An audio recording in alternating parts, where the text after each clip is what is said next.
This essay is about the importance of travel. You know, we can learn a lot about history throughout the world by reading it in a textbook. And that's one level of learning. But the critical issue is to travel to any place in the world and experience that country and those places in that country that you've chosen. And you can understand far more than you can ever possibly get from a textbook, from a print. But being there, standing there in that country or that city or wherever you're going, the vastness between what you have learned in a textbook and what you now know.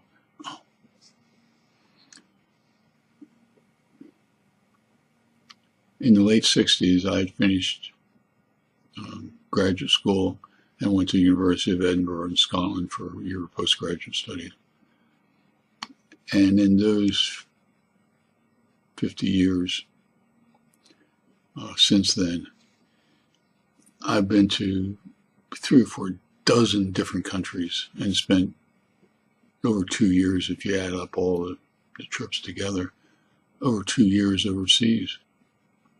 I would never change what I've done in my life as far as travel is concerned. About 3 years ago, I went to Burma, in part to interview the lady, Aung San Suu Kyi, and did not succeed. But I'm still trying to contact her, and I assure you, if I can get an interview with her sometime, I will be there again.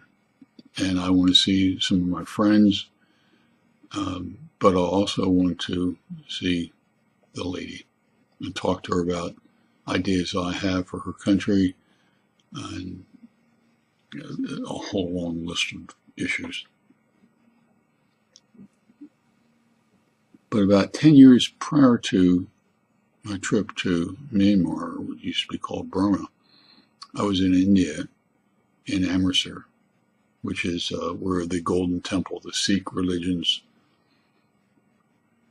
Golden Temple was, or is, located.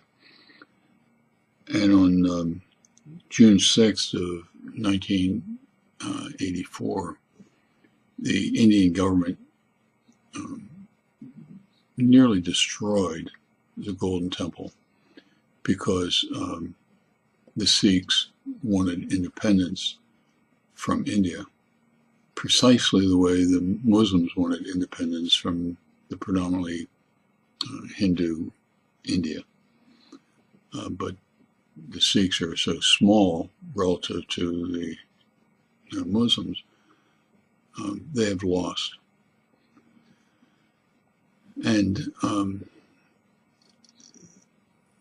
I'll tell you, the Golden Temple has been restored. By the time I got there, it was once again probably the most beautiful building, certainly most important religious building, most beautiful that I've ever seen.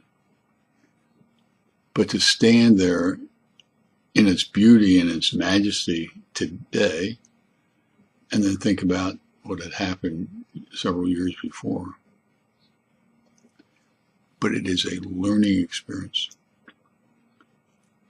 I mentioned that I wanted to interview the lady in Yangon in Burma.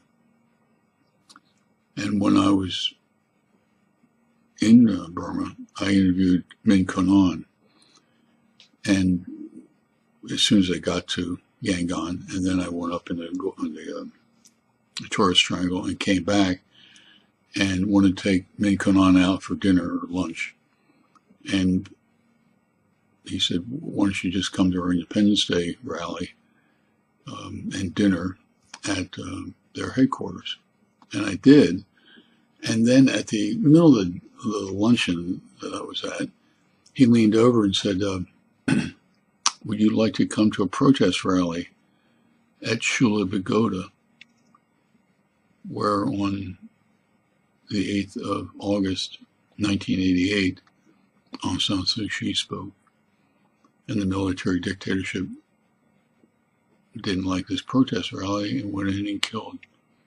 The numbers vary from several hundred to 1,000 or more people, just because they wanted a protest rally to get freedom.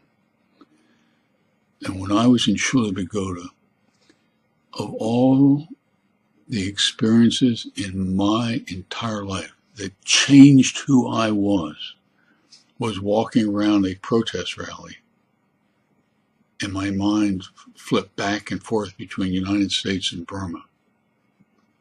And this is a protest rally, very much like the protest rallies during the beginning of the civil rights movement in the early 60s. And anybody that knows anything about the 8888 demonstration, August 8th, 1988, if you've read that in a textbook, you have an entirely different Weltanschauung, a different worldview of that historical event. Stand there in the place where the military dictatorship came in and shot people. That is transformative. At least was transformative to me. And so this essay is about Amritsar and the Golden Temple, Shula Pagoda and Aung San Suu Kyi. But beyond those two issues, you must, as Americans, get out of North America. I don't care where you go, South America, Africa, Europe, Asia, go where you want once. And then, if you're lucky, you'll catch the desire, the drive.